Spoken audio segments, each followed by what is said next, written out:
everyone, Assalamu alaikum. Welcome back to another episode of Happy Chirp. Today I have with me someone very, very interesting. Her name is Saleha, and she does a lot of interesting work, which is really well aligned with what we're trying to sort of achieve here at Happy Chirp, to increase the bond of sisterhood among girls and women and have each other sort of support, empower, and encourage each other. Also, the whole idea why I sit here and talk to women is to rebuild a connection. And this is something that she is an expert in. So let's talk to her. Hi, Saleha. How are you? Hello, Hamna. Assalamu alaikum. वालेकुम सलाम. कैसी हैं आप? Zabardast. Allah Ta'ala lakh shukr hai. Aap sunao? ठीक ठाक. So first, I would like you to tell us what is it that you do? Yeah, well, that's very interesting because we kind of go with our identities of what we do. And where I am in my journey is beyond my identity. However, I understand that's what introductions are. Well, I meant to ask in the sisterhood capacity. Yeah, of course. So I am the founder of Behen Chara, which is a healing collective of South Asian women around the world. I am also a breathwork practitioner, a sound healing practitioner, an NLP practitioner, and a spiritual teacher. I've been holding sacred sisterhood gatherings for about 2 years now on Zoom and in person around the world.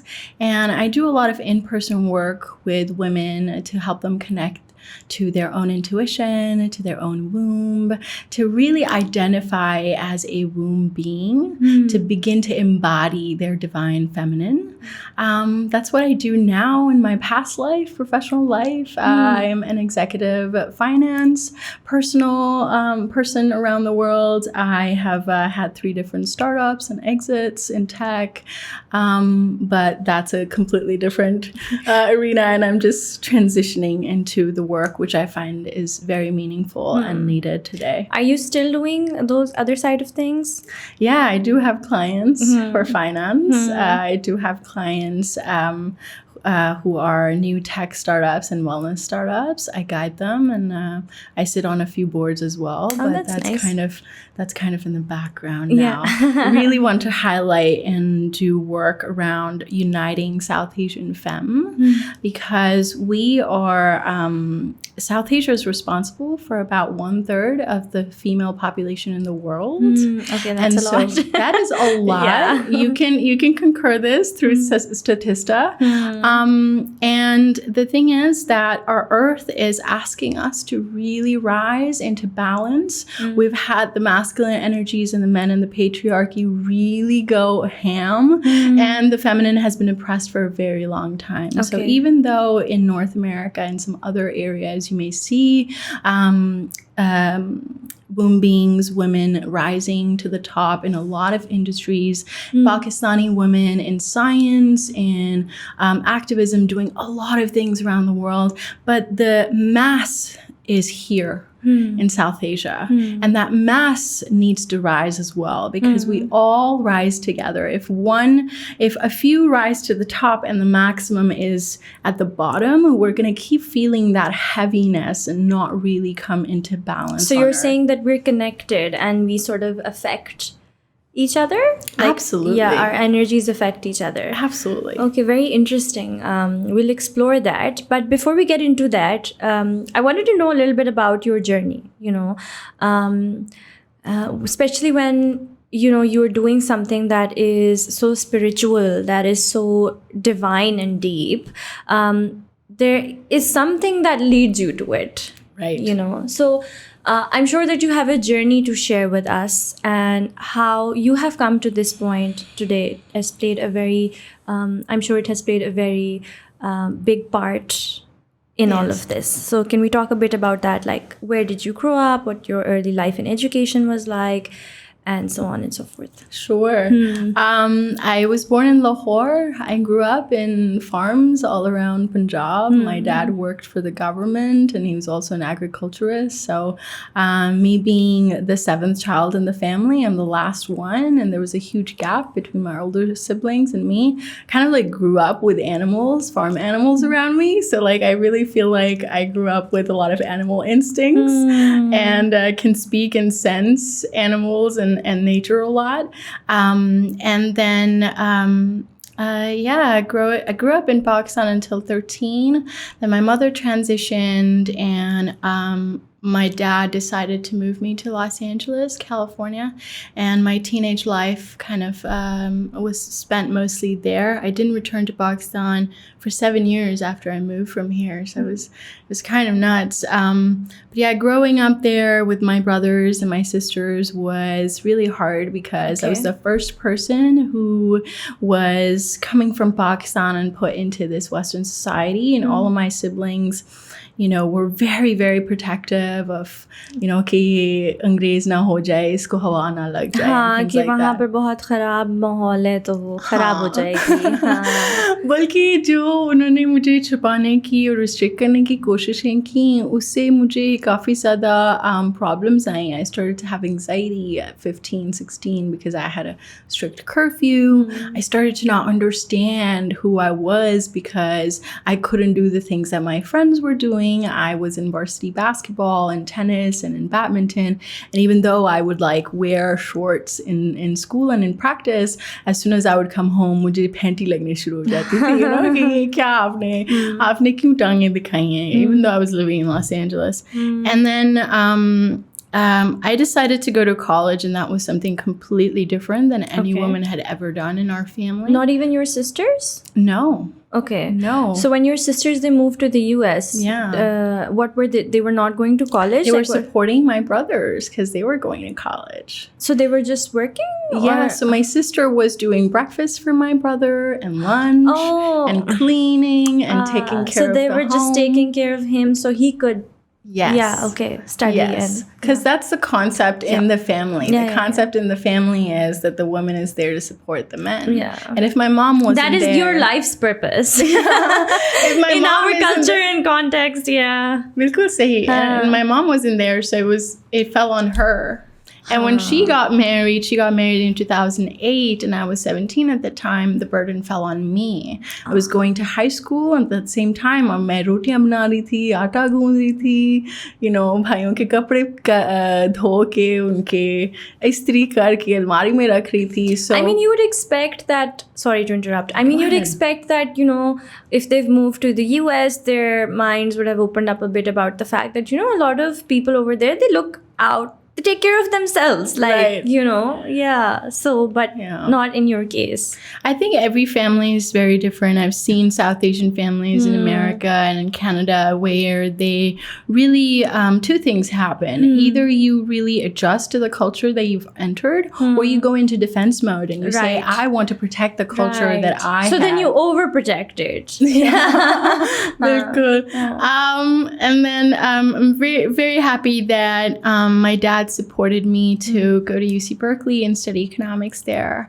And when I went to UC Berkeley, I was like... But your brother wasn't on board. No, my brother was like, तुम मेरी लाश के ऊपर से गुजर के जाओगी. There's no way that you're going to go to university, stay at home. You know, वही सारी बातें कि जी आपकी जायदाद है, आपके you know, बाप हैं, आपके भाई हैं, आपने क्यों काम करना है, क्यों पढ़ना है, आपको क्या ज़रूरत है, आप घर में chill करें, right? Then why were you not...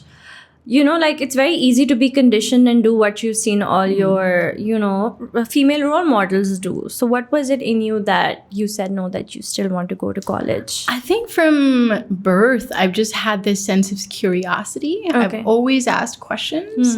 It never settled for me how my sister was behaving and how things were different. यहाँ पर भी जब पाकिस्तान में हम होते थे और टेबल पे पहले खाना लगना तो बाबा ने खाना, भाइयों ने खाना, हम बहनें और माँ बाद में खाते थे, right? We're there to like लस्सी लेके आओ, पानी लेके आओ, ग्लास लेके आओ. नौकर हैं फिर भी मामा बाबा की सर्विस में होती थी, बहनें भाइयों की सर्विस में होती थी. So those things from the beginning didn't really settle with me. I was like, doesn't really seem fair. Doesn't make sense. Doesn't make sense. So for me, and दूसरी बात ये कि as a person who grew up in a conservative Muslim family, I had a lot of questions about Islam. I had a lot of questions about what I was being taught, about the way of life that I was being taught, and the culture as well. And कभी भी मुझे जवाब पूरा नहीं दिया जाता था. जवाब ये होता था कि आप सवाल ना करें, आप बस like, करें, चुप करके करें. be obedient and do it. Basically हमारे यहाँ तो कल्चर ही नहीं है क्वेश्चनिंग का. It's considered like बहुत गलत बात कि आपने क्वेश्चन कैसे कर दिया इस चीज को. So number one, I think one of the top characteristics of a controlling environment or a person, even when you study a narcissist, they don't allow outside curiosity. They don't allow healthy curiosity. So, but I was very curious, and as soon as I went to Berkeley, I was like, oh my gosh, this is the biggest library I've ever been to. सारे लोग मुझे याद है Pakistan Student Association में chill कर रहे होते थे, fun कर रहे होते थे, like I was also a part of it. I was the marketing director there, and we did a basant there one time. I think the basant's still going on. But my point is that everybody was involved in building their social lives because they had a secure background with the family support and all of that. I didn't have that. I went there with a backpack, not a van full of food and parents, nothing like that. I went there with a backpack, and, I picked up furniture from the streets, and I had saved up enough money for a bicycle, and I got a place at a distance from the university because that's what I could afford. But anyway, I was just engulfed and completely fascinated by the knowledge that I was able to have access to. Never before. जो सारे मेरे सवाल थे, and I've been journaling since childhood, and I took my journals with me, and all of the questions that I had, I was like, oh my gosh, I gotta find the answers to these. So started learning everything from the beginnings of Islam to the other religions that we have, Judaism, Christianity, Buddhism, started studying economics, started studying, psychology, and I started to realize, oh my gosh, I've been lied to in so many ways, And so this rage started to come up for me, which was like, wow, I have the capacity to look and understand this knowledge. Thank you, universe. Thank you, God, for giving me the ability to read and understand and comprehend and have the curiosity to do so. But so many others don't. Yeah. My own sisters don't. Yeah. And you must have felt like you've been living a lie, your whole life, because everything that you've been told, it's not the truth. True. But I've been forced to believe that it is. And so it came to a point to where I understood that, wow, even my parents, as much as I respect them, they've been lying to me. The culture has been lying to me. The society has been lying to me. Why? Because they want to control us. They are not secure within themselves if they were secure in who they are, if their consciousness and their heart within is secure in what they're doing, they know that that is the right one, because the divine God, Allah, tells you.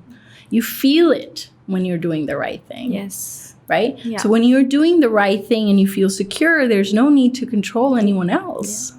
But only when you have this defense all pumped up in the body, because the body, our somatics, are so in tune that we can lie through our tongue.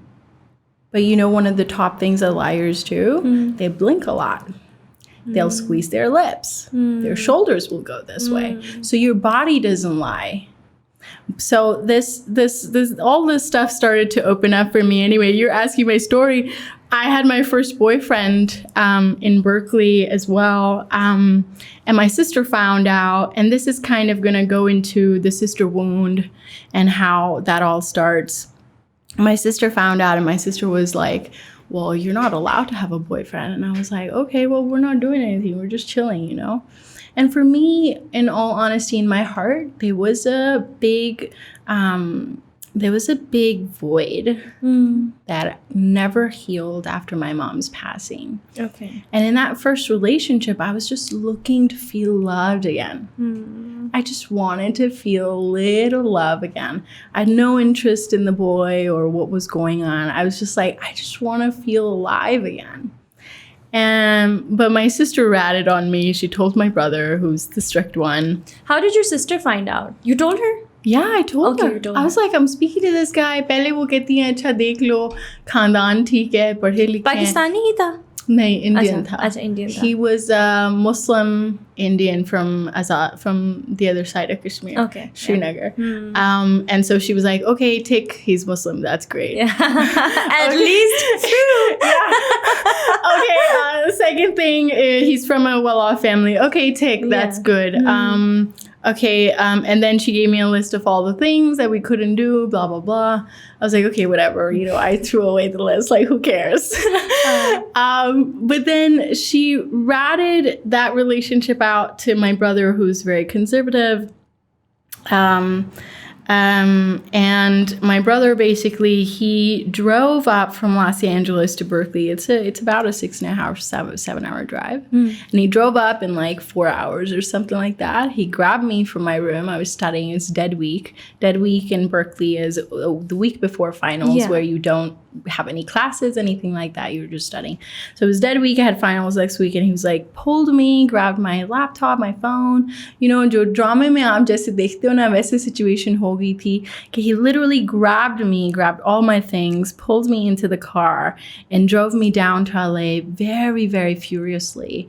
And then they locked me in a room in LA and they were like, you're not going anywhere. And I was so what's the word? I was so traumatized because I didn't see that coming at all. And I remember calling my Baba, he was here in Pakistan, and asking him, I asked my sister for a phone. I was like, can you just please let me talk to my dad? Please mujhe Baba se baat karne dein. Besha, I don't know aap log kya kar rahe ho, kya meri saza hai, maine kya kiya hai, but mujhe Baba se baat karne dein. Because at that point, I'd already been living with my sister and my brothers, and I had recognized that they don't really know how to raise a teenager, right? So I talked to my Baba, and Baba was like, अच्छा बेटा आपके भाई वहाँ पर हैं, वो जो सही समझते हैं आपके लिए आप वो करो. मैंने कहा बाबा मुझे सिर्फ यूनिवर्सिटी वापस जाना है और मुझे कुछ नहीं चाहिए, right? I don't want anything else. I just want to be able to go back and finish my studies. And Baba ne kaha, theek hai, main bhai ko batata hu. Now, my brother comes in, he's like, okay, the only way you're going to go back to Berkeley and finish your bachelor's is if you get married to this guy. And I was like, holy crap. Okay. I mean, at 19, no mom, dad doesn't live there. I'm alone. I don't have any other moral support or a mentor or kind of a role model in my family. And so I was kind of like, okay, the only way for me to do what I want to do is to do what he's saying, which is to get married. I was like, okay, fine, we get married. We get engaged. Like a month later, literally right after he let me go to university, right after finals, we get engaged in LA. And you didn't really want to get engaged to this person? No, okay. Not really. Yeah. But there was a huge thing that started afterwards. You know, he started to say कि मैं आपकी इज्जत के लिए ये कर रहा हूँ. Okay. Because he was also pressured into it. Yeah. And so there was a lot of emotional manipulation that went into it. And I actually ended up getting married to him as I was graduating. And it was really weird because I was a tourist at my own wedding. I had no interest in it. And everybody was like so interested in it. And I was just like, okay, whatever you guys want to do, you know. Ye kapde pehne hain, ye jewelry pehni hai, theek hai, jo kuch aap kar le. And I remember like we had two weddings. We had one here in Lahore, one here in Pakistan, and one in Srinagar in Kashmir. And I remember in Srinagar, the night of the Barat, thinking, wow, nobody cares. No one is coming. and nobody cares. If I want to be free, I'm the only one who's going to set myself free. Because no one else cares. Everyone's just trying to trap me in so many different ways. So I call, there's several different social entrapments. Okay. That's how I've titled them. And through this journey, I started to see a lot of them. The first one is guilt. Parents will guilt you of how they've raised you, what you owe them. That is a social entrapment. Another entrapment is जो मैंने अभी कहा कि मैं तुम्हारी इज्जत के लिए कर रहा हूँ, हमारी इज्जत है. Honor. Your honor and your izzat. Yeah, that's another entrapment. Yeah, for women. Yeah, these are all social entrapments for women, of course. And then tradition and religion is used a lot to really push us into the corner of morality, of ethics, and say that aap sahi karo jo sahi hai, after telling us exactly what sahi is without letting us think of what sahi for us is. Right? So anyway, going through that marriage was kind of nuts. It lasted for 10 months. And during those 10 months, I was experiencing multiple personality disorder because I was a completely different person with my friends, and I was a completely different person with him and with the in-laws and with my parents. It was like 5 different characters came out of Saleha, you know? It's like, and I wanted to please everybody because at the end of the day, I was like, okay, this is done. Have to survive in this society. Yeah, this is done. I want to make my dad proud. I want to make, you know, everybody proud. And then small things started to happen where he would shame me in different ways. He would say कि अब आप इस खानदान की बहू हो तो अब आप ये नहीं कर सकती, वो नहीं कर सकती. And you were living in India then or America? No, we lived in India for about 2 months after we got married, and we moved back to Los Angeles. We had our first apartment in Miracle Mile.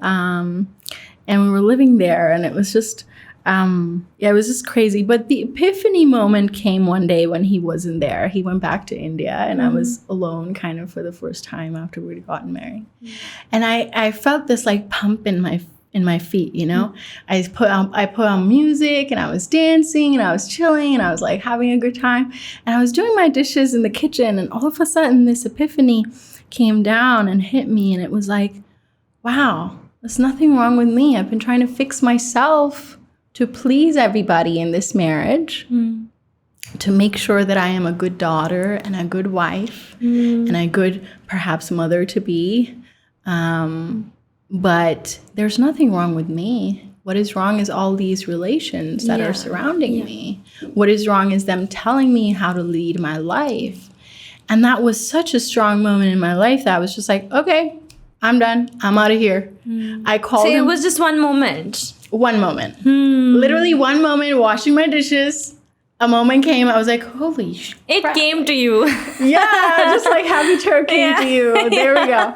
That's how intuition actually speaks. Yeah. Exactly when you needed guidance arrives at you. It's interesting that you said this because, you know, I don't know if you agree with this, but I feel like intuition, it really speaks to you when you are alone, when for the first time you are being yourself and listening to yourself. As long as you have all this noise around you, as long as you have all these people dictating, you are unable to hear yourself because you are too busy hearing them.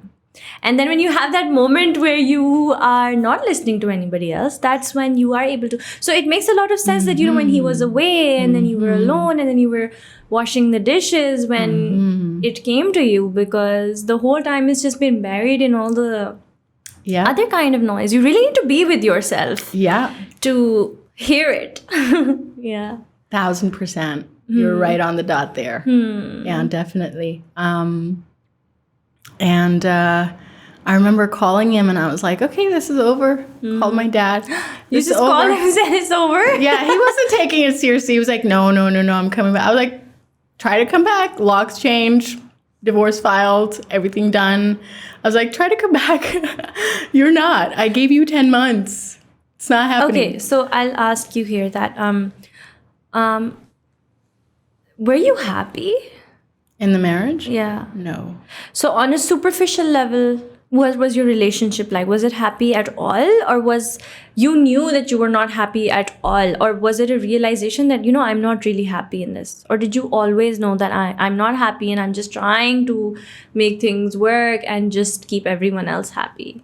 I think because I was so young, I had no idea what a marriage or happiness was supposed to be. Yeah, that's what I meant to ask. So everybody was telling me what it was, and he was telling me what it was and how happy he was. And so I was definitely trying to find my happiness within that. And suppressing my own feelings, suppressing my own intuition, because I didn't trust myself. I trusted the people who were my caretakers. Yeah.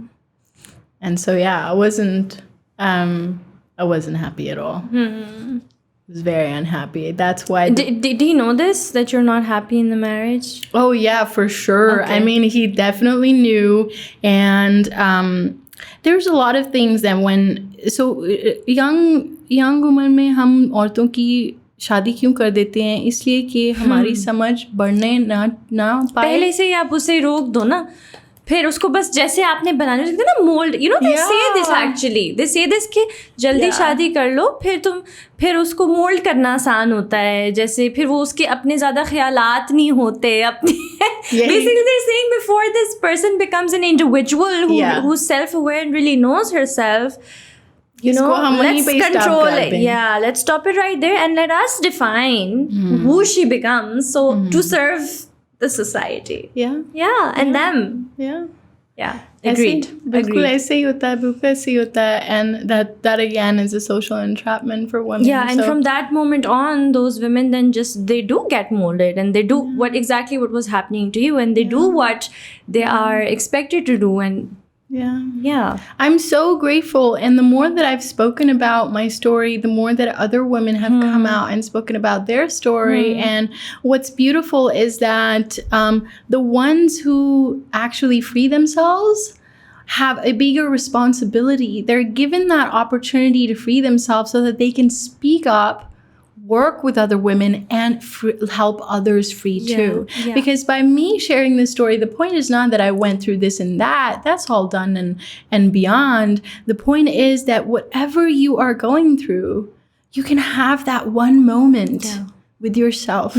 Really see yourself as who you are, face yourself and all your desires, and then take that courageous step to fulfill them. So what happened with me is that nobody supported me. His whole family turned against me. My whole family turned against me. Literally every single relationship that I had, central relationship that I had, was totally destroyed, burnt. An equivalent of me burning at the stake.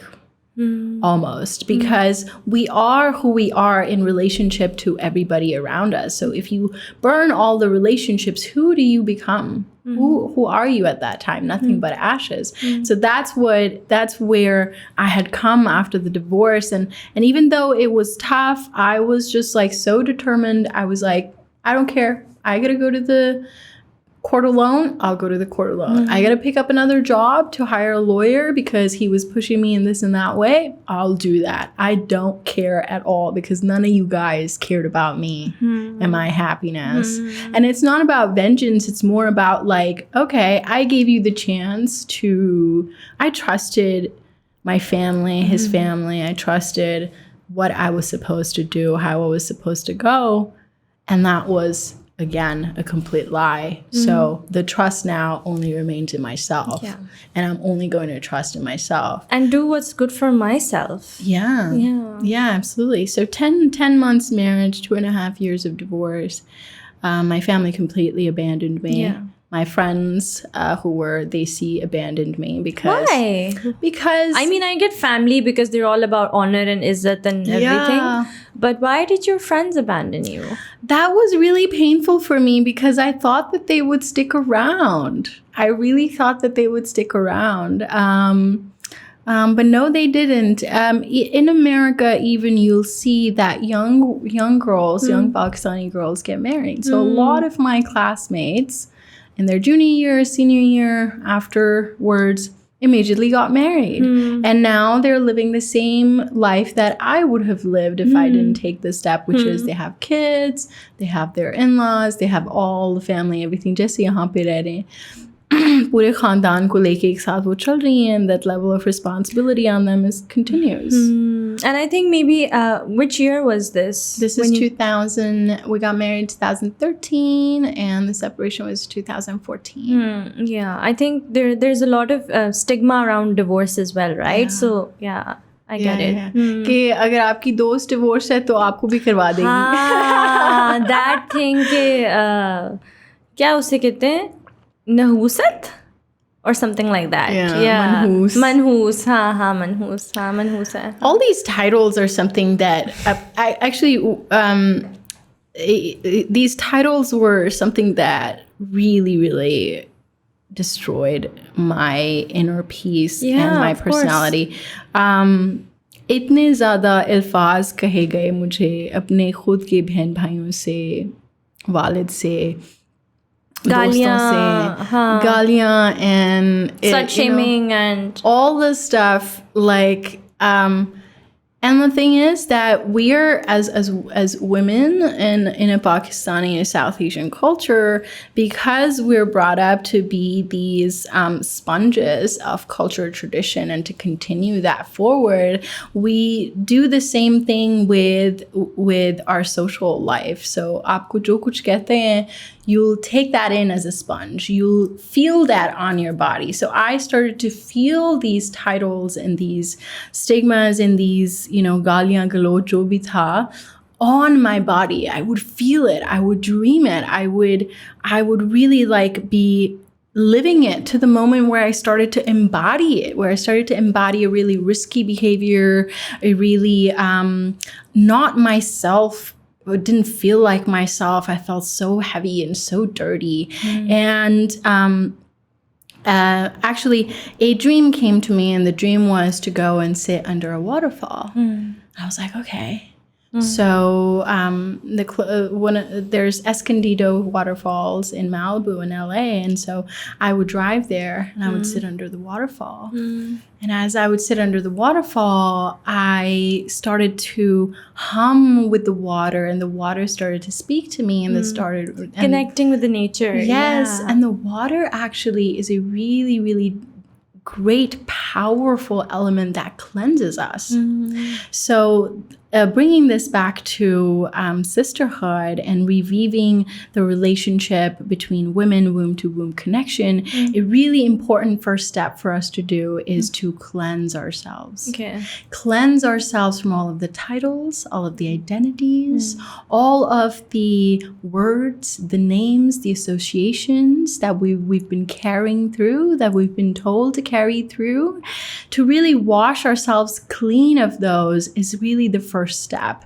Like you said earlier, when you come into solitude, that is when you can really hear your own intuition. And so solitude in itself is really beautiful, but it doesn't work if you are stained and polluted by other people's perspectives, words, ideas. If you're holding on to what people have told you are, if you've associated yourself with what other people think and want you to be, then that also doesn't work. Solitude will be actually tremendously difficult for you, because then you are at war.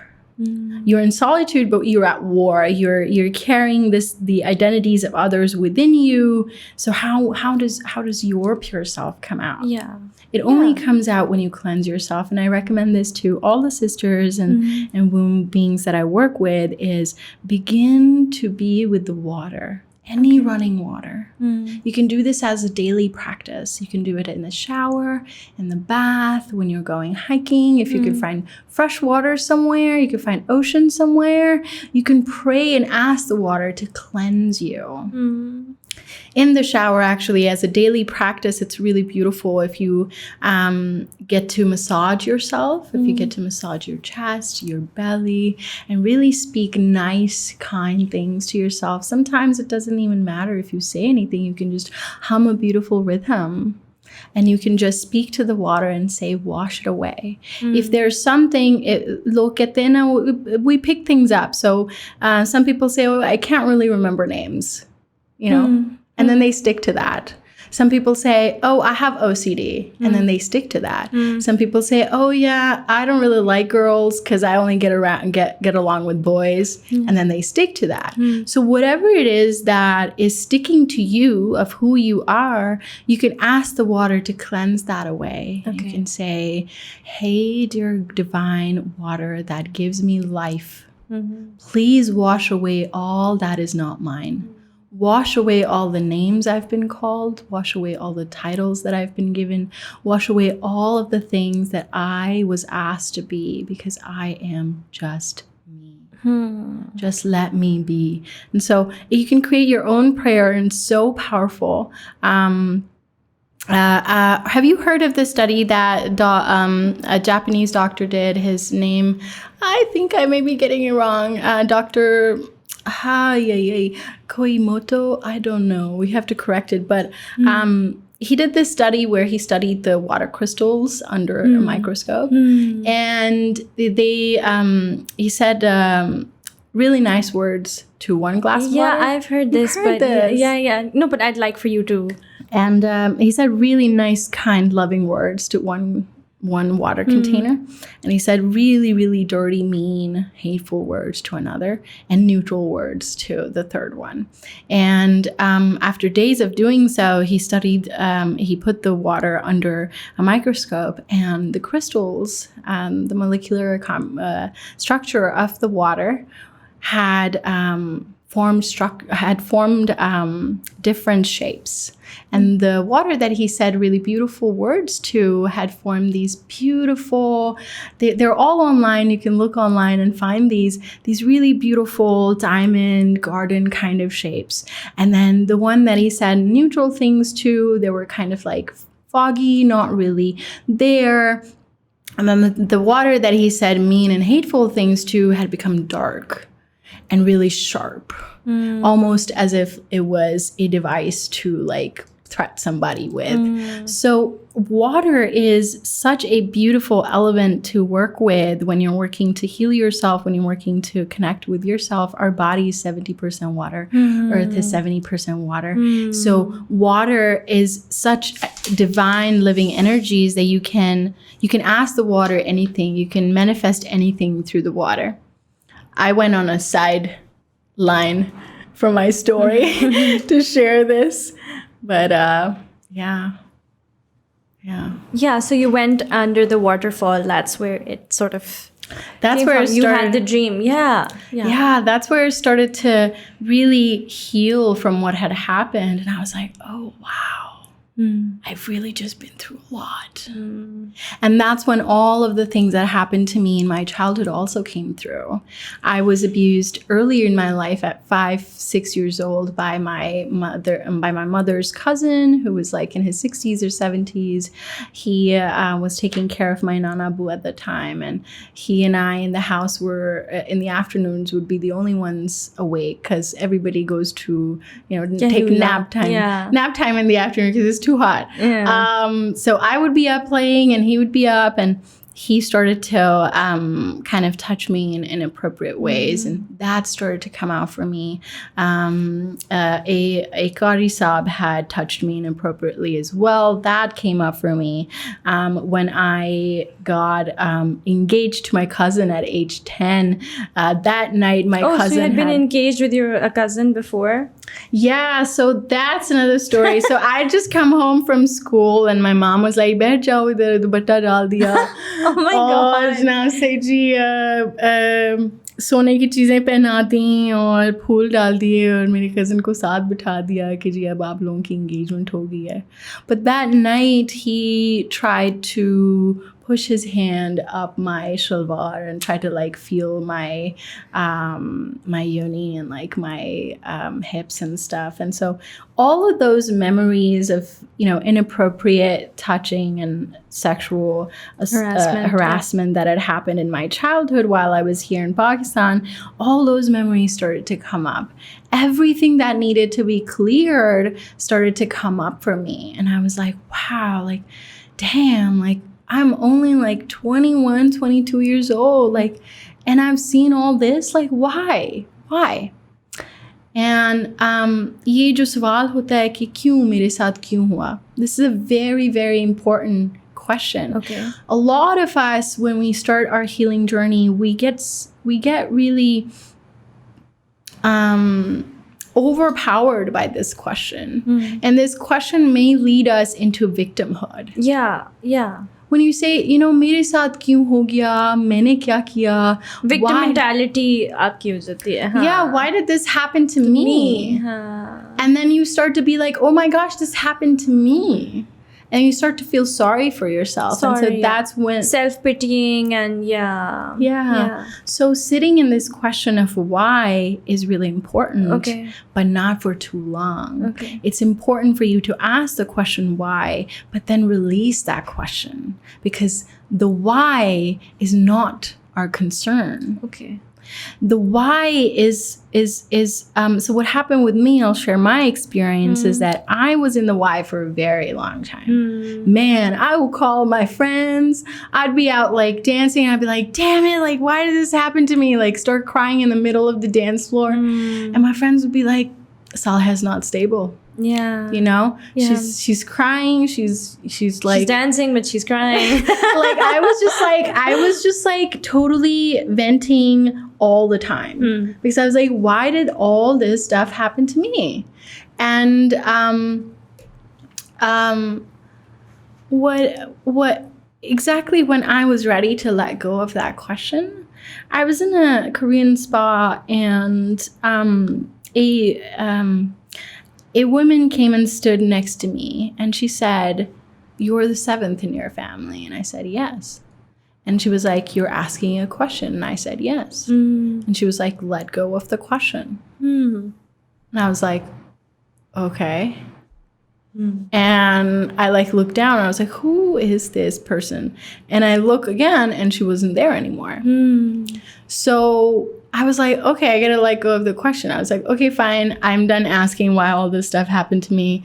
I'm gonna let go of this and move forward. And again, I had a vision. And my vision was a pendulum. A pendulum swung all the way to the right and then all the way to the left. And as I came out of that vision, I realized, wow, okay, I realized I was shown all of this and I'm being shown everything so that I can go all the way the opposite side and swing this pendulum to a place where, because I've seen so much torment and slavery and abuse and total ignorance and neglect. And so what's the opposite of that? The opposite of that is freedom, care, compassion, community, and really bringing people together. And so I was like, oh, wow, okay, found my life mission, right? But that was just the beginning. And so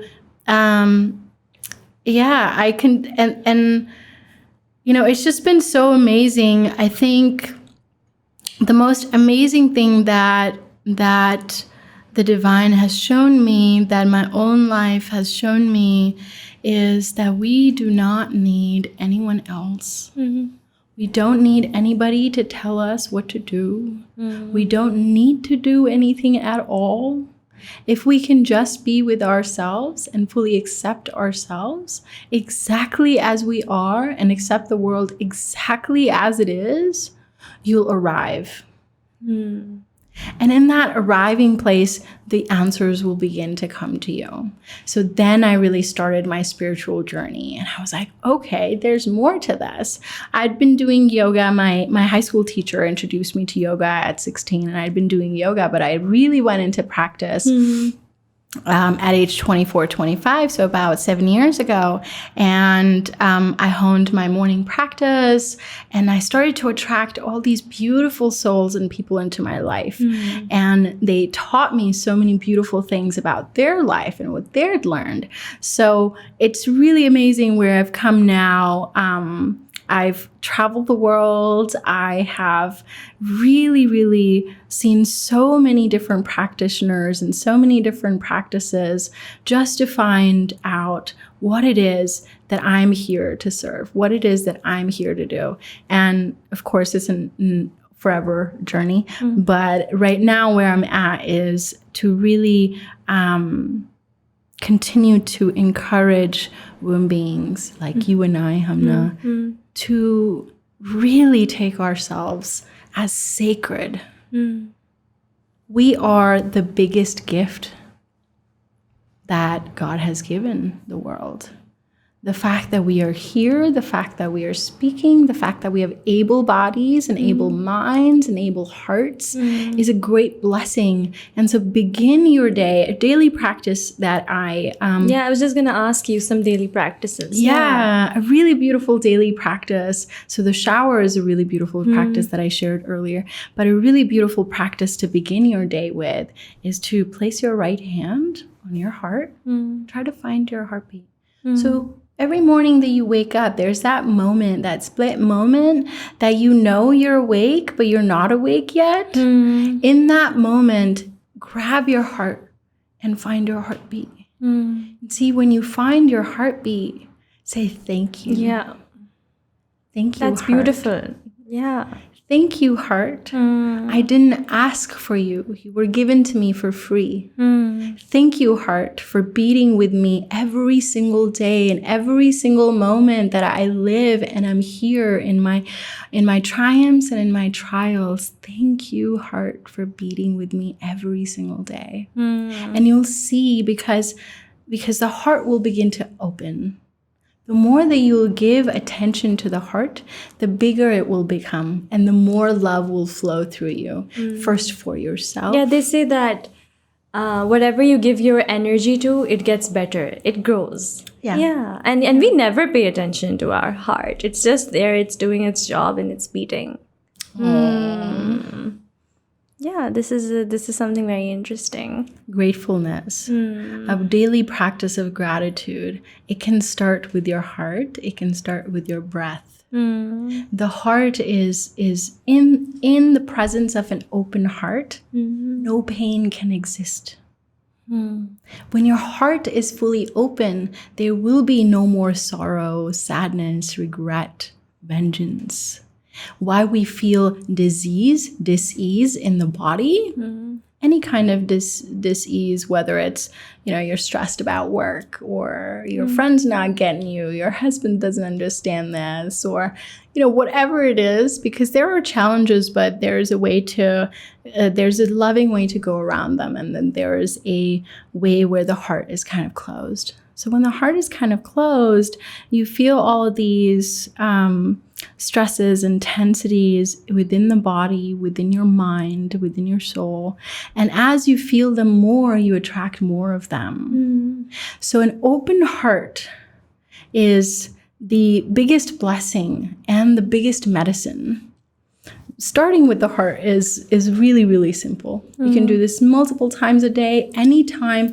This is also a great medicine for people who feel anxiety, or who feel unable to speak, or who feel that they are being attacked, who feel that they are timid in nature, who feel that they need to work on their confidence. Anytime a moment comes up where you kind of feel like, oh my God, my heart's pumping, or I can't say this, or because aise hi hota hai na, when in those moments, women is supposed to speak, we don't, and then we lose the chance. In that moment, you can do the same thing again. You can find your heart. Find your heartbeat. You can do it here. You can do it here by feeling the pulse. You can do it right here where our meridians are. So finding the heartbeat and then really, really feeling it. You can find that solitude. आप bus में भी हो ना, taxi में भी हो, आप podcast भी अभी मैं अगर कर रही हूँ. When I find my heartbeat, I can connect to it and be alone with it. And the more, like you said, the more that I give attention to my heart, the more it's going to be like, this is what I need, Saleha. This is what I want. And the more it'll open up and speak to us. So a daily practice, do this in the morning, do this in the evening. Just say thank you to your heart. And the more that you'll do it, you can do it sitting on earth. So whether it be grass, mud, in the water, any natural element, you can do it there. And you'll begin to notice, the more time you spend with your heartbeat, you'll begin to notice that it actually syncs with the heartbeat of the earth. Yeah, because they say we're all inherently connected to nature. Yeah.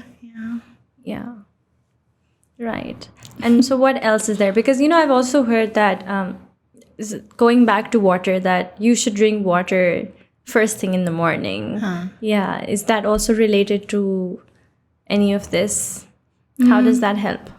It's up to you how you want to do it. From everything that I've studied and my personal practice, I sit with a glass of water or warm water in my morning practice. When I do yoga and meditation in the morning, I'll have a cup in front of me. Sometimes I put ginger in it because it's really high in antioxidants and it helps cleanse your intestines, which are your second biggest place for neuron receptors. And so I sit with the water, I pray on it. Whatever you want more of. More, हम कहते हैं ना कि हमें school में ज़्यादा recognition मिल जाए, हमें बाबा से ज़्यादा recognition मिल जाए, हमें शोहर से ज़्यादा recognition मिल जाए, सास से ज़्यादा recognition मिल जाए. If I have this, I'll have that. If I have this, I'll be more happy. Whatever it is that you are desiring, because our desires are given to us for the right reasons. They're given to us to move us in that direction. Whatever you are desiring, ask the water to give it to you and give it to the water. So it's kind of like, let's see, this water is going to become me. So I want to give myself lots of appreciation today for showing up. I'm going to say, I appreciate you so much, water. I appreciate you so much. Thank you so much. And then I drink that. Okay. And so my whole body will then also feel the appreciation that I'm giving myself. So whatever it is that you want to give yourself, you can meditate on the water and then you can drink that. So you said that, getting... one of the things that you talked about is getting in touch with your femininity. So can you talk a bit about that? What does that mean? Okay. So as first generation working women, हमारे साथ energetically ये हो रहा है कि we're really going from one extreme to another. Right. We go really into the masculine, which we want to be disciplined and controlled and manage things and be on top of things and make sure our career is well, our finances are well. We're really in the masculine. The masculine energy, I'll give a little preface. So everything on earth has the duality of feminine and masculine energy. Right. Every living thing. And so as people, all of us do as well. Masculine doesn't mean man. Feminine doesn't mean women. They're just different energetics with characteristics. So the masculine energy has the characteristic of order, protection, really strong, resilient. Feminine energy has the characteristic of softness, love, compassion, fluidity.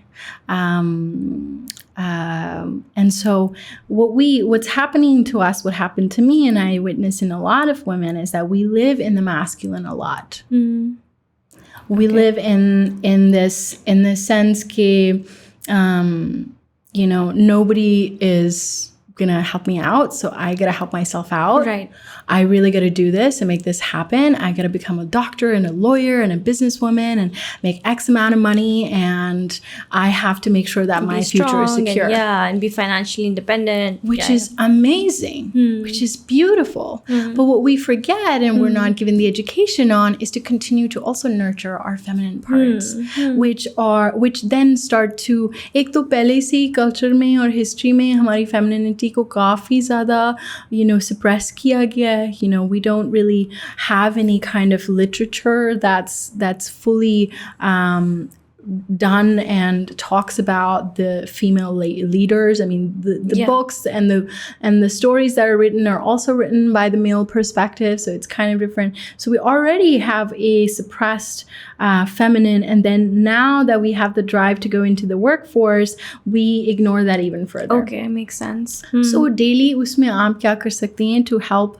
really reawaken the feminine in you? This is called feminine embodiment work. Okay. And the feminine is the seductress. The feminine is the attractor. So if you have the discipline of the masculine and you have the seductress, the really attraction of the feminine, you're unstoppable. Look at J-Lo. J-Lo is a great example. Jennifer Lopez is a wonderful example. She's very disciplined. Her documentary just came out on Netflix. So if you watch that, you'll see that she has a balance of the feminine and the masculine. She's very embodied. She moves, and in her eyes and in her watch and the way that she talks, there's just this feminine quality of beauty and love that everyone wants. So for us to remember that, ये कोई ऐसी बात नहीं है कि आपको किसी से सीखना है या आप भूल गई हैं. Your body remembers. Your body has the answers. Few activations that you can do on a daily basis, on whenever you can, is dance. Put up your favorite song and dance. Dance like no one's watching. So dance alone. If you like to dance with a mirror, dance with a mirror. That is so beautiful. If you like to dance completely bare, because in a closed room with a mirror, you can do that. Nobody's watching you. Do that. Really look at your body and how it moves and move it in ways that you haven't moved before. You don't need to do a dance routine. You can just play the song and move. Movement is a great activator for the feminine in the body. It's also a great way to release any stuck energy, any stuck emotion. When you begin to move this way, you will start to see a lot of the emotions come up. You will cry. You will hold yourself. You will fall on the ground. You will start to pray. There is no right and wrong way to do this. But when you just begin to move your body in ways that you don't really move on a daily basis. So koi exercise ki zarurat nahi hai, pump shump ki zarurat nahi hai, 1, 2, 3. No, nothing needed. Just put on music. Free movement. And dance. Yeah, okay. Free. Just get comfortable with your body. Yeah. I get it. Just dance, right? That's really beautiful. Another that you can do is when you gather with your girlfriends, it's really beautiful to hum together. You can hum yourself anything. Ab main agar nashta bana rahi hu, I'll be just humming. It doesn't need to have a word, but it can if it's coming out. So really activating our throat right here, because hamari awaaz ko band kiya jata hai. And the feminine thrives through the voice. हमारी आवाज़ क्यों अल्लाह ताला ने मर्दों की और औरतों की different है? When people now, LGBTQ people, when they do hormone therapy, also their voice changes. So why is that? It's because the feminine has a different voice quality than the masculine. And so use your voice. Start to hum really hear your voice and as if you are mothering yourself, as if you're a mother to yourself and you're wanting to calm your baby, how you hum your baby, right? To sleep. I do all the time. That just like that. Yeah, and I sing to him all the time. Yeah. It's so beautiful. What do you sing to him? Everything, anything. That's amazing. Yeah. So you can start to create daily affirmations for yourself. So one that we do in the Sacred Sisterhood gathering in Behenchara is actually it's formed by one of my mentors, Stevie, and it's really beautiful, and you can also hum with me. So I can start, and when you get the hang of it, hum with me, and we can do this here so that the viewers can also start to do it. Okay. So we take a deep belly breath.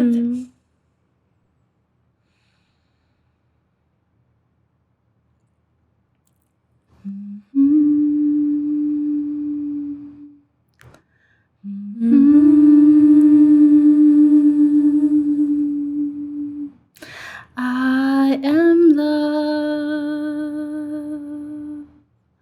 I am enough. I am love. I am enough. I am love. I am enough. I am love. I am enough. I am love. I am enough. You feel that vibration, and that vibration is so serene and beautiful. And so creating affirmations like this for yourself. Because with the vibration of the sound, you'll take this, the meaning of the word, I am love. I am enough. You'll take that meaning into the cellular memory of your body through the vibration of the sound. At the same time, you're opening your throat. So whatever it is, if you have a goal in life, let's say you want to be successful, let's say you want to be a mother, you can say, I am a mother. I am a mother. I am a mother. You want to feel good about being a mother. I am a loving mother. I am a loving mother. And the more that you say that to yourself over time, you will manifest it. Yeah. Absolutely. Manifesting it and then affirming it to yourself of who you are. हम हर रोज इतनी चीजें सुनते हैं, we hear so many things, but where do we take out time to really hear good things about ourselves? So having that is really beautiful. Yeah. And I think especially for women, just knowing that they're enough is so important because of all the roles that they've been put in and everything that they feel like they need to be doing, I think they're constantly feeling like they're not good enough. Am I a good enough wife? Am I a good enough mother? Am I a good enough daughter-in-law? And all the time they're just sort of they spend their entire energy fulfilling those roles, and even then they don't feel like they're doing enough and they're not good at enough. So this is a very important affirmation for women. And a very important reminder that they need to give themselves. Absolutely. Yeah, that was beautiful, by the way. Thank you. Yeah. Thank you. You'll feel the vibration and the frequency of the room change as well. Yeah, definitely. Yeah, and so much calm. Your voice is so nice. Thank you. I think that's because you really tapped into your feminine energy. Yeah, absolutely. Yeah, I think so. Yeah. For sure. Yeah. And all of us can do that. Can you tell me why it's important to do that? To really tap into your feminine energy as well? Like you said, because we are so busy sort of chasing the masculine energy and being that. So why is it really important for us to stay connected to this? There is a grander purpose than us. And the purpose is our home, our earth. our earth has a balance of masculine and feminine as well. Okay. The masculine is the sun, which feeds it, comes up right on time every single day, never missing a day. And the feminine is the moon that changes its cycles. That is sometimes in the shadows, sometimes in the light. Oh, and they say that it really goes in line with your menstrual cycle as well, the moon. Because in the past, when there were no calendars, women used to keep a track of their cycles through the moon. Now that makes so much sense. Yes, absolutely. Because the moon provides the feminine energies to our earth. Everything that we need, restoration, calmness during the night. A little bit, tiny light of guidance and compassion through the moon comes to the earth. And so I've kind of So during the whole healing journey in my life and continues to be, I am re-establishing my relationship to who I am, my body, my organs, the way that I look, every single thing and how I relate to it. So I no longer call my period. Okay. I call it my moon. And you will see in women who do feminine embodiment work, that is the standard we call. And we once you begin to align your moon cycle to the cycle of the moon, it's just automatic. So right now, like you said, in the ancient times, well, the ancient times are now too. I just meant like that was their way of tracking, right? But it doesn't mean that it has actually changed. It's the same. It's the same. You're right. The moon is the same. You're absolutely right. And our energies are connected to it in the same way. And the more that we connect to the moon, during our cycle, during our 4-week, 28, 29-day cycle, the more we get a hang of our own cycle and our own womb as well. So going back to what we were saying, why the feminine embodiment is really important is because we've been creating structures on Earth for the last 300 years with the surge of industrialization and construction. Now you see in Pakistan everywhere they're just putting cement on the land. And our Earth is asking the feminine energies to rise because we need to preserve our community and our ecosystem. Diversity is really important. And so within a personality as well, when you have a balanced feminine and masculine, you have a diverse personality. You'll be able to be multifaceted. You'll be able to adjust and move so much more gracefully. So on a personal level, it's important because you're balanced, you are clear, you are... And you will thrive, right? Like you will do better because of that balance. Absolutely. And then on a more holistic, global, earthly level, we are really coming into our feminine to help the masculine find itself, because the masculine has kind of lost its way. The masculine has gone in ways that is destructive, and a healthy masculine is not that. So right now what we're dealing with in the world is a wounded masculine. And so we as a feminine, we have so much more power that comes in through restoration, through relaxation, through ease, that we have the power to kind of then heal the masculine as well. And so wounded feminine, how a wounded feminine shows up in our person is that they will be insecure about how they look. They will compare themselves.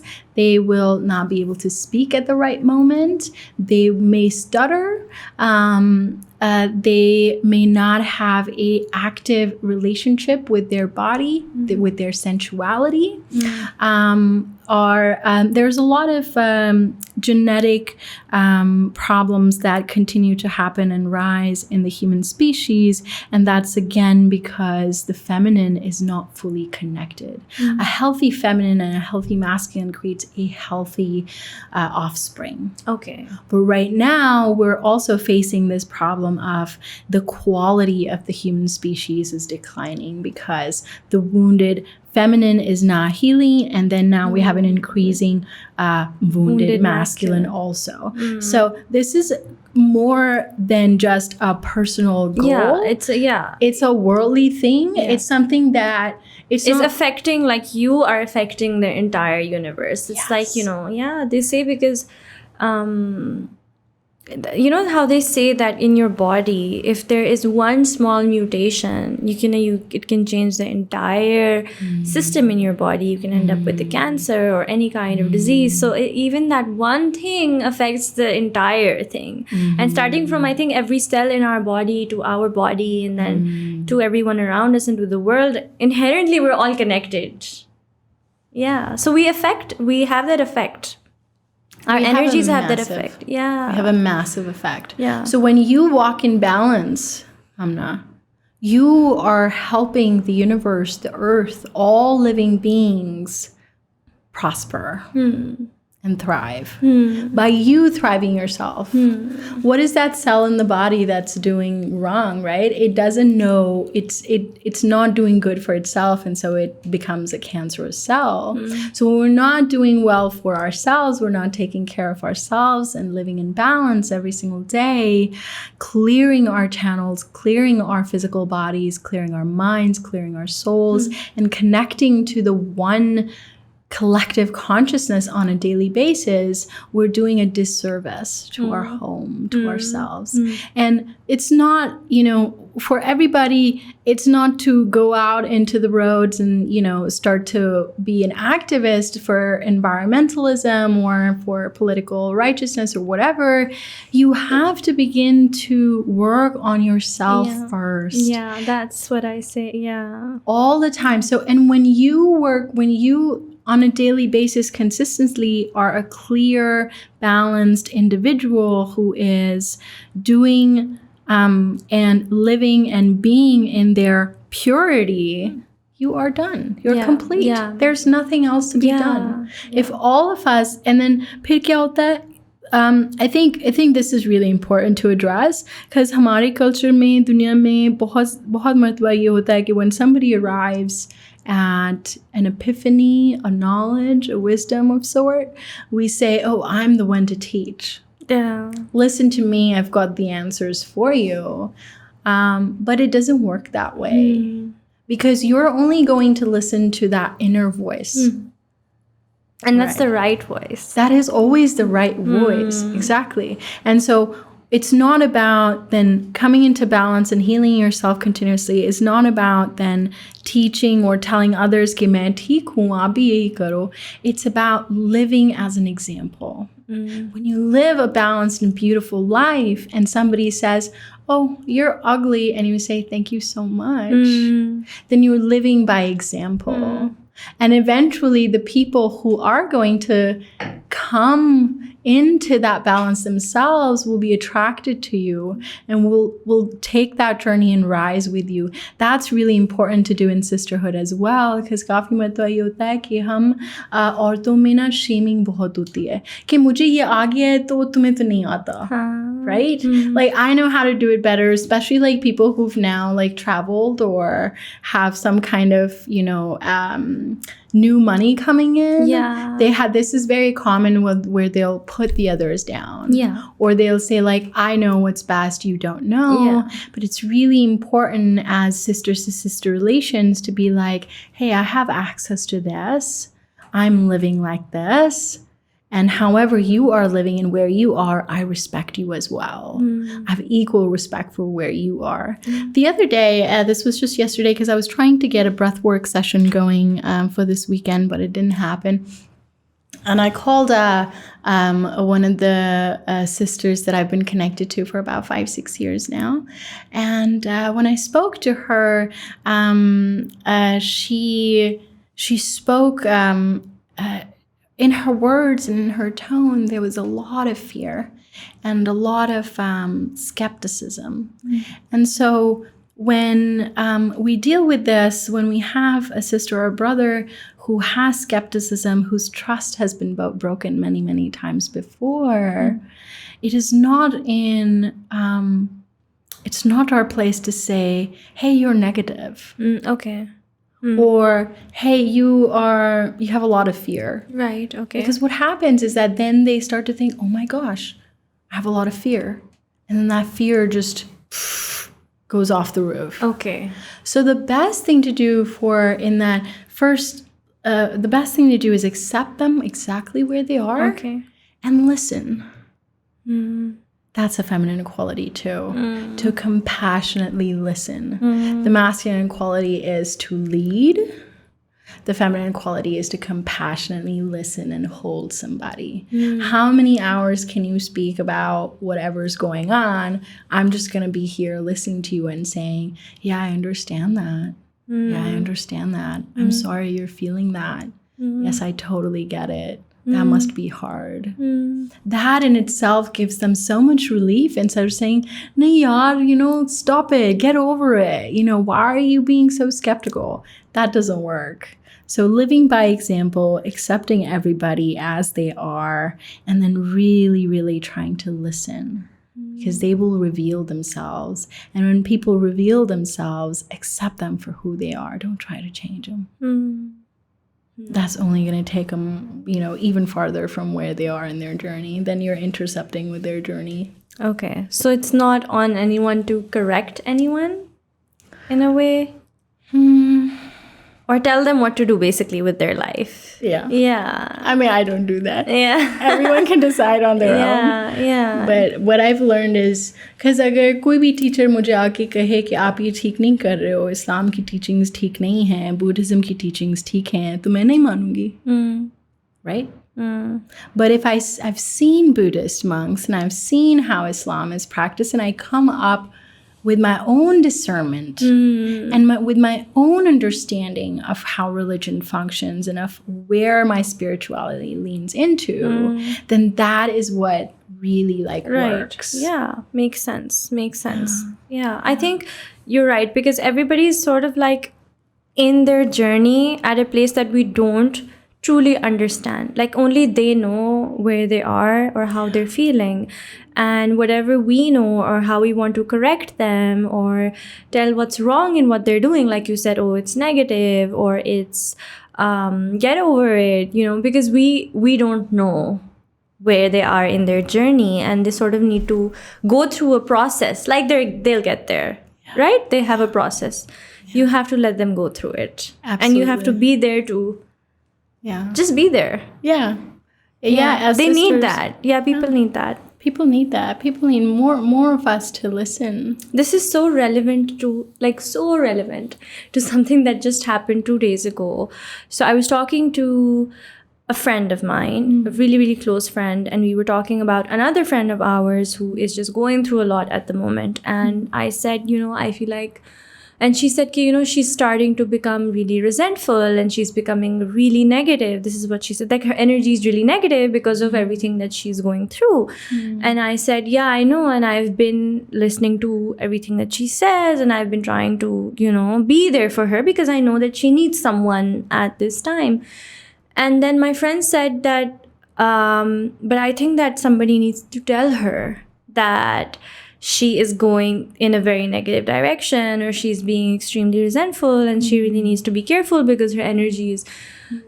And I said, I don't know how I would feel that's not something, I don't know if that's the right thing to do, because I just feel because she is in a place where I was once. So I know exactly what she's feeling. So I said, I just wanted to be heard at the time. Yeah. So I don't know. But my friend said that I would want my real friend to tell me what I need to hear. And she said that I would want someone to tell me that, no, your energy is negative, and no, you need to fix this, or, you need to do better. And I said, okay, yeah, maybe. But now you validated what I said, where I said that, no, maybe we just need to just be there.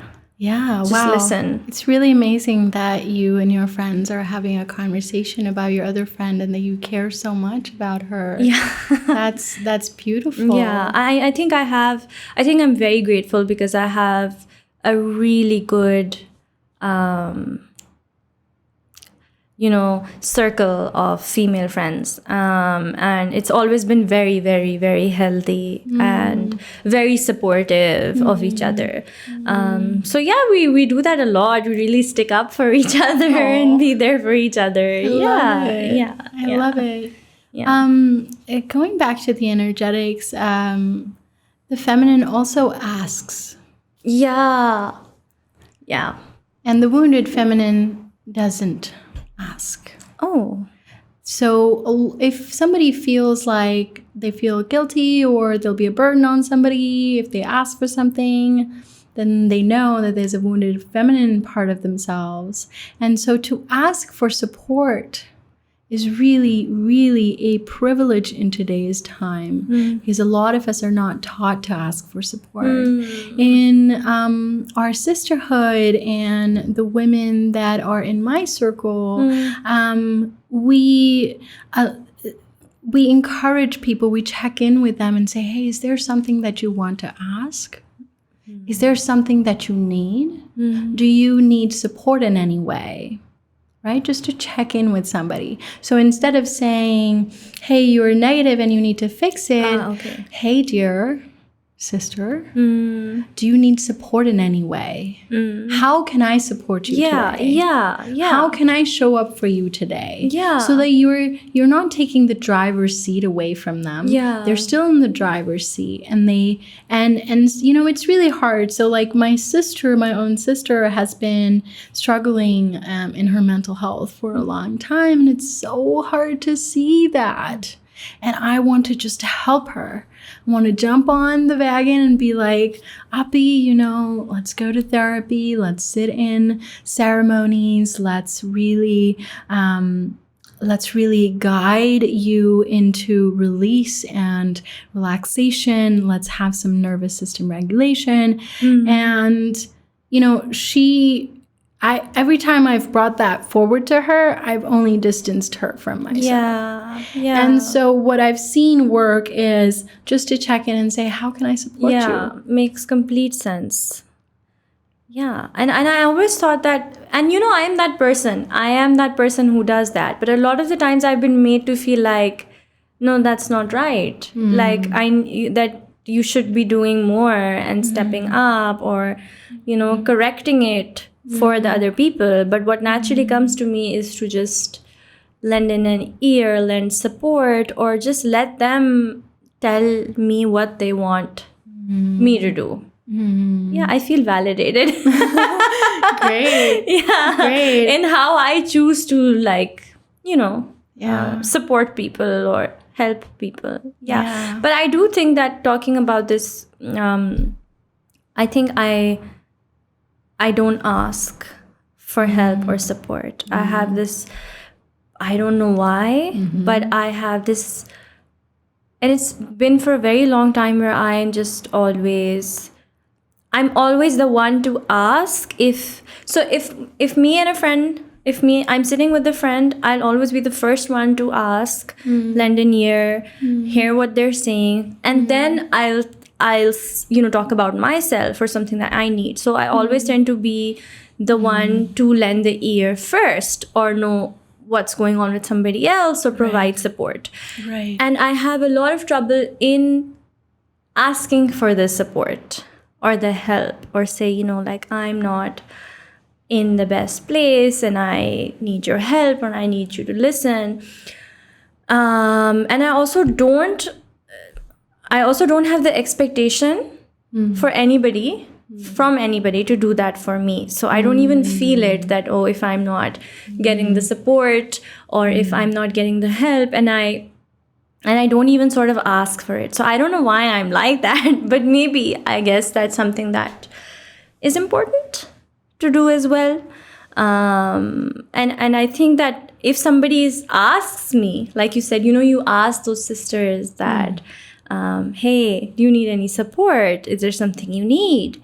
then maybe I would, open up to that yes, I do need this, or yes, I do need support in this area or that area. But it doesn't come from me. Yeah. Yeah, I don't do it. I just don't do it. Yeah. Yeah. You're not alone in that. There's so many of us. I don't know why I always feel the need to have it together. Yeah. Have it together, fix it myself, figure it out, which is, again, I think a masculine trait. Yeah. But I'm like that. I don't know. And you'll notice, do you have a meditation practice or a self-awareness practice? So I don't have a meditation practice as such. I mean, I've done some breath work when I really needed it, but it's not something that's part of my lifestyle. So I would say no. But I do a lot of self-reflection exercises. So I really tap into how I'm feeling, what I'm thinking, what are the thoughts I've been having, what kind of person I am. Just a lot of self-reflection all the time on how I conducted myself this week, what were the thoughts, what were the highs, what were the lows, what are my strengths, what are my weaknesses. So I'm because if I don't, I'm the sort of person that if I'm not living my life mindfully, then I get really anxious and I get really then I really don't know what's going on with me, and I'm unhappy. But if I'm living my life more mindfully in what I'm eating, what I'm doing, what I'm thinking, what I'm saying, then I am definitely happier and less anxious. I can't feel like I'm not in control of myself. Not my life, but myself, in how I conduct myself, in how I choose to live my life. And if I start living mindlessly, then I'm unhappy, basically. So I try to be, mindful in what I'm doing most of the time. You're rare here. Yeah. I'm sure. Right? Yeah. And a lot of the times the power of mindfulness is something that I discovered a couple of years ago. I feel like it really changed my life, to just whatever I'm doing, really be in that moment. Forget about everything else. Like, if I'm eating, just focus on my food. If I'm talking to someone, really focus on that. If I'm having water, really focus on that. And just be in that moment. If I'm sitting, then what can I hear? So mindfulness is something I've done. That's amazing. And I try to keep doing, but it's really hard sometimes to do it. But it's something that I have done and something that I really understand the power of. And I try my best to slow down. Yeah.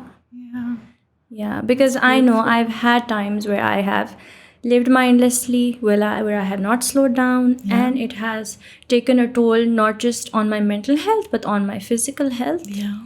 And also eventually in how I conduct and behave with other people. It leads to lack of compassion, lack of clarity, lack of confidence, damaged self-esteem, insecurity. And because of that I've realized that the more insecure you are, the more you try to exert your power, the more you try to put other people down, the more little things bother you. Because you're just so insecure. The more secure you are, the more soft power you have. Yeah. One that you don't have to exert. Exactly. Things don't rattle you. It's the kind of power where someone can say something to you, but you are not rattled by it. Exactly. Because you are so secure in who you are that it really doesn't matter. But I've had my moments and times where I've been so lost that I have been insecure, that I have reacted, that the worst has come out, and simply because I have been living mindlessly. What a beautiful place you've arrived. Yeah. So I definitely understand the power of these things, but I do find it hard to make them a more permanent part of my lifestyle, even though I know how much impact they have. Well, I just want to take a moment to appreciate you, Hamna, and shed some light on you for finding this mindfulness and for finding your ability to respond and to really be in the moment and to find that rooting and grounding where no matter what in the external can happen, you are secure within yourself. Yeah. I celebrate you. Thank you. That's beautiful. Yeah, I think it takes some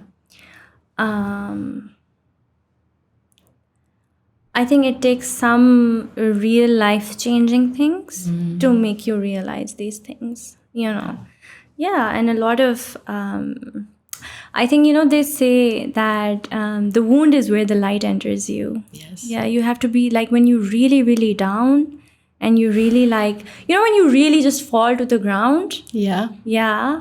Like to the ground to pray to Allah, where you feel weak. Yeah. That's where you understand, how much you need to find yourself and how much you actually need that. Yeah. And the power of the divine, I remember, and how much power, you can have simply by the way that you choose to live your life. I remember when my father, he had cancer. And this one time, he was, I think he was really critical, and he was in the ICU, and we thought that, okay, he's just going to die now. And that's when, I was just at home. My mom and my brother, they were in the hospital. And I felt so helpless. I started praying namaz. Maine lamia se dua karna shuru ki, namaz padhi thi. And when I fell into sajda, I couldn't come up because I felt so weak and I felt so small. I couldn't get up. I felt weak and small. I felt weak in my knees. And I prayed to Allah Mia, okay, please don't let this happen. And I just want to know right now that he's not going to die right now. And I kept praying, and literally usi waqt my phone, it rang, and my mom said, he's fine. He's okay. It was a moment. It was a moment where I realized how weak and small we are. Wow.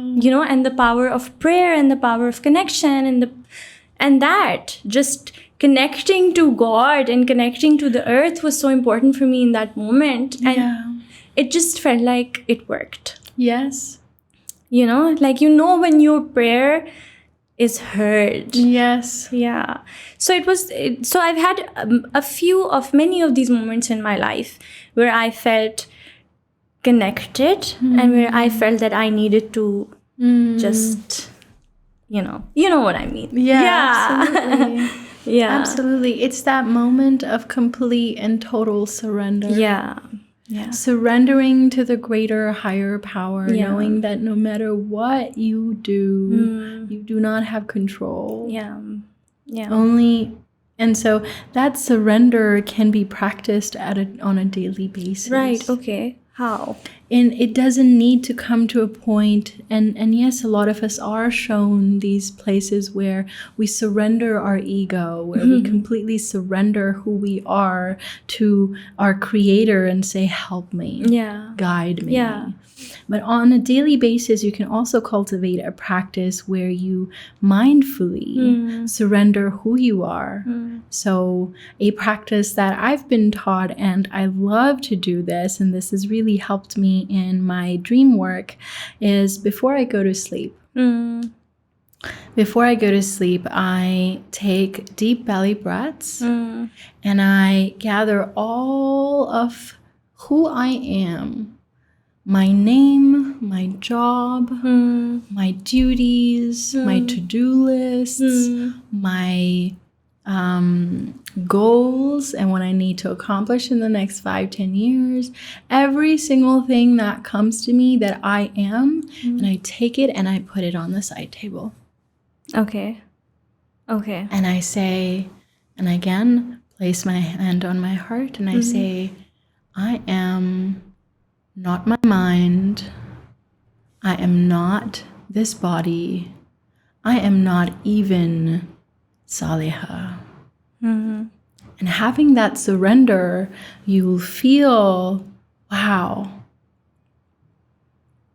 I am actually none of these things. These are just illusions that I'm carrying through this 3D reality. And when you go to sleep after putting all of that 3D reality to the side, your sleep becomes a prayer.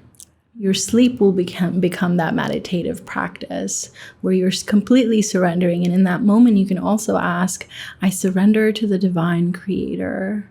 Guide me where I need guidance.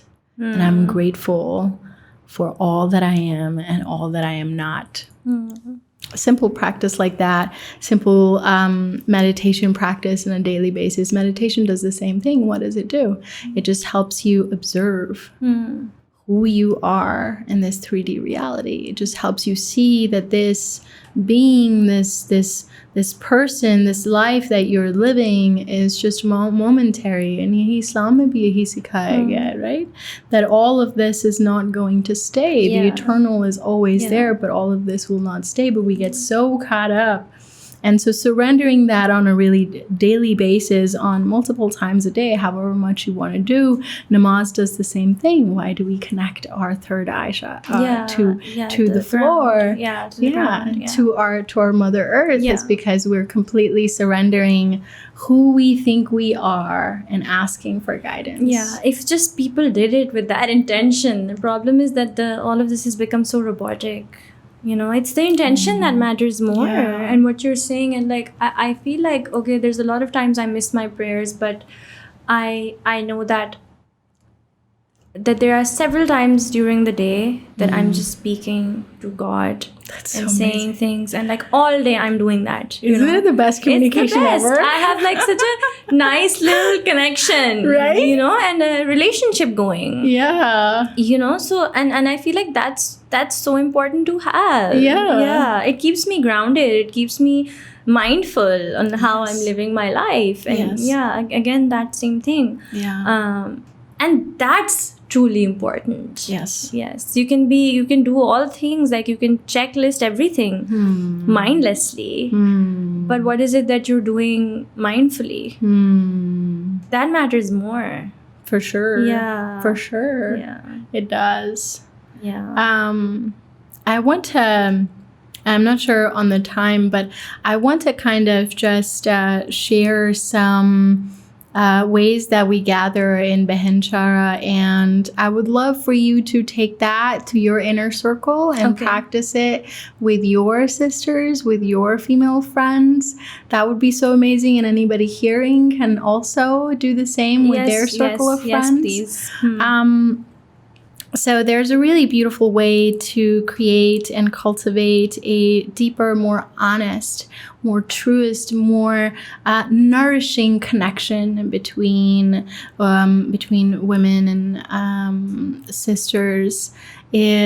So how we start is we basically gather in a space, whether it's online on Zoom or in person. When it's in person, it's really beautiful. Everybody kind of like brings something of theirs. Like you could bring a flower from outside. You can bring a lipstick if you want to feel more beautiful. You can bring anything that's of meaning to you or that has just come to you today and place that at the center. Create a circle around and sit in the circle.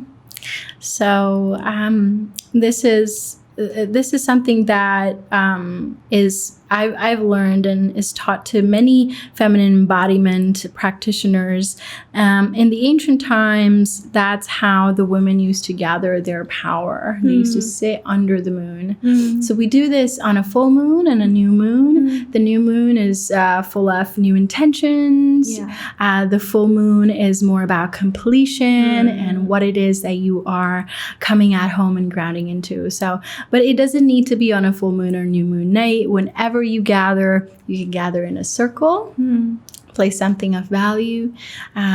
We like to, bring something from nature. So a stone, a feather, some sand, I traveled to Bali, I brought a little, stone from there, or a bottle of water if you went to Makkah. Anything that is sacred and that will bring value to the space, you bring and you put it in the center and you sit in a circle. And somebody, anyone who wants to open the circle can open the circle with a few deep breaths. And it's really important for us to breathe into our belly. So we breathe through the chest, and when we breathe through the chest, it creates anxiety, it creates shortness of the breath, and the fullness of the residue of the breath doesn't get out. So it's really important to breathe deep into our womb. A lot of people don't know this. They always breathe through when you ask them to take a deep breath, they do from the chest and end up feeling like they don't have enough air. तो वो यही ना, आप जब सांस अंदर लो, तो then try to push it down with your imagination. Try to push it down to your belly. So, and you can also place your hands on the belly and feel the belly expand. Okay. So kind of like... There's a 3-part breath that we do to start, which is a heart opener. And what you do is you breathe deep into the belly, and then you take that breath up to the chest, and then you exhale through the mouth, and with a sigh, we can do it together if you want. Yeah, let's so do it. Breathe into the belly. You can place your hands, breathe deep into the belly, feel your belly fill up. Move it to the chest, feel your chest open. And exhale with a sigh. So we're moving everything and activating our womb, our sacral, and our throat chakras, and we're opening them up. So doing 3 to 4 breaths like that will ground you and bring all of you into the circle. And then I like to start with kind of a topic or a story. A really big one in our society, in our culture, is shame. All of us carry shame, and all of us are shamed. And so it's in such a frequency that is just completely, it's inhumane. It's inhumane, the amount of shame that is given to us. So for instance, you want to talk about shame, you can talk about just anything, any topic at all. You can talk about compassion. You can talk about relationships. You can talk about, if you're watching a TV series together and something came up there, whatever it may be, you start the circle with one topic. And whoever's leading the circle can start with that topic. But before that topic is introduced, after the breathing, it's important to introduce 3 rules to the container and have everybody agree to it. What we do in Behenchara is that our number 1 rule is to listen compassionately and mindfully. Meaning that when someone else is sharing and speaking, we're not thinking about what we want to say about it, how we are reacting to it, what the comment is, We're not in our head. We're fully looking at that person, listening to that person, and taking that in. And the 3 rules of Behenchara Sacred Sisterhood gathering are: number 1, to mindfully, compassionately listen. That means that when a sister is sharing, when someone is speaking and has the floor, we're not thinking about our reactions to what she's sharing, or we're not like scratching or looking somewhere else. We're fully attentively listening to her, looking at her, facing her, hearing every single word that she says. That's number 1. And number 2 is to not give advice, feedback, or even as small as a facial gesture or a body language reaction to when somebody is sharing. Sometimes when you say something and I'm kind of like, oh, what is that? You'll notice your body's going to pick up on that. So the second rule is to hold back all of the reactions, feedbacks, or any kind of opinions and advice.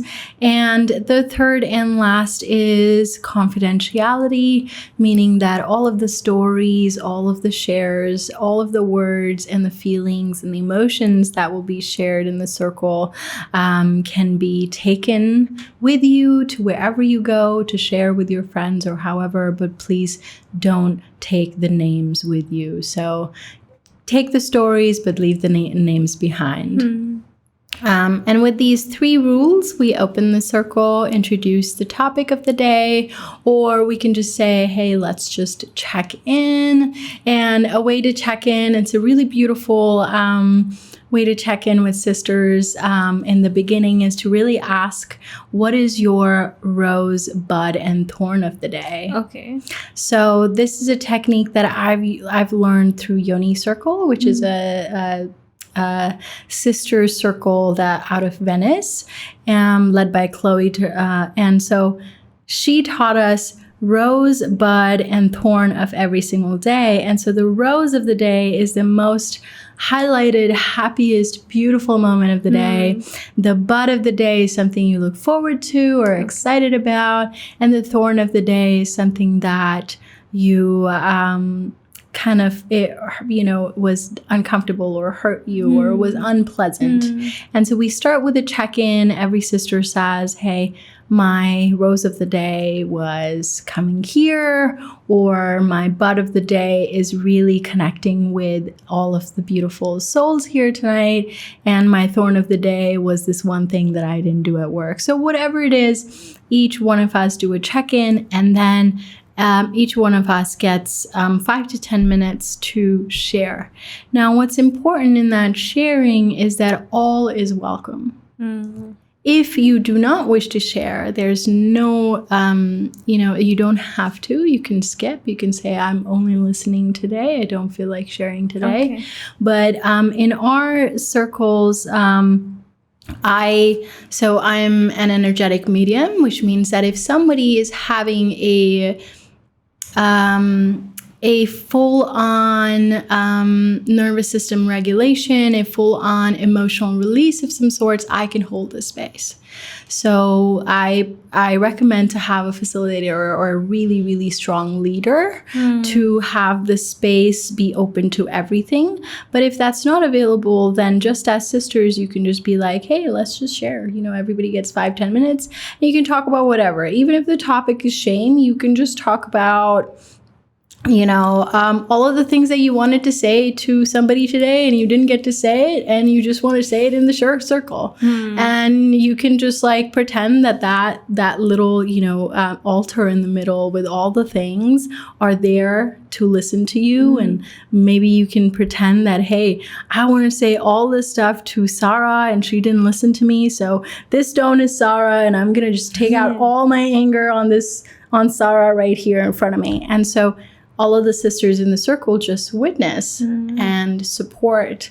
And what's really beautiful, and you'll begin to see what happens in these circles in the container where you can share and do and be anything that you want in that moment, is that things and words and emotions and thoughts and connections come up that you would have never thought. And so just creating that space where you're like, hey, if you want to cry, you can cry. You want to scream, you can scream. You want to jump up and down, you can do that.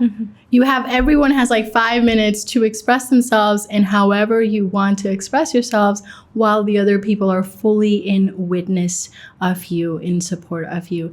And that gives so much confidence too, because it gives us permission to be ourselves in that moment and be like, okay, my sisters got me. I can say the ugliest of things or the most amazing things. I can brag about myself. Like we have bragging sessions where, the topic of the day is let's brag about ourselves. Oh, that's nice. And so for 5 minutes, you're basically just saying like, oh my gosh, I have the most beautiful eyes in the world. Everybody looks at my eyes. They're so seductive. Look at my eyes. They're so beautiful. And and so You can talk about your work. You can talk about so many things. It's really, really amazing to give each sister in the container equal time, equal space, equal attention, equal support, without any instruction of sorts, that they can be however they want. Try this. It can go, you can put a time on it. You can say, we're gathering for 60 minutes. We're going to gather in this room without any interruptions. Everybody bring something from the nature, something that's important for you. Put it in the center. Sit around in a circle. Start with a few breaths. You check in with each other and introduce a topic or no topic, and just witness one another. And what I've really seen and learned and continue to grow through this is that each one of us has so much to give, has so much to share. And when the reweaving of the sisterhood happens in the listening, because at the core of it all, you want the same things that I want. The same things hurt you that hurt me. The same things that give you validity and purpose and drive, give me that. So the differences start to dissolve. And then you start to connect and like, oh my gosh, okay, we are really similar, even though we're so different. Try it. And I encourage everybody in the audience to also try it within their community. And you can do it on a weekly basis, on every Thursday night, whatever comes. The same women can come, new women can come. It's just a really beautiful way to start to create a community that is true, honest, and that holds one another. So I have a really, with these 3 rules, I take a lot of integrity with those. And the third one being the most important, confidentiality. Yeah. So all of the sisters in the community know that if they go and say that someone, with their name was sharing this about their life, because there's times where women talk about events in their life for the first time in front of me. They've never shared that with anybody before. They've never been given a safe space to talk about it. So it's really important for me and for the other sisters to not share that name, and whoever does is then not welcome again. So make sure that you're very firm with the 3 rules of the container, that we're attentively listening. We are not here to provide feedback or opinions, and we are keeping our confidentiality of names. You can take the stories, leave the names behind. It's really beautiful.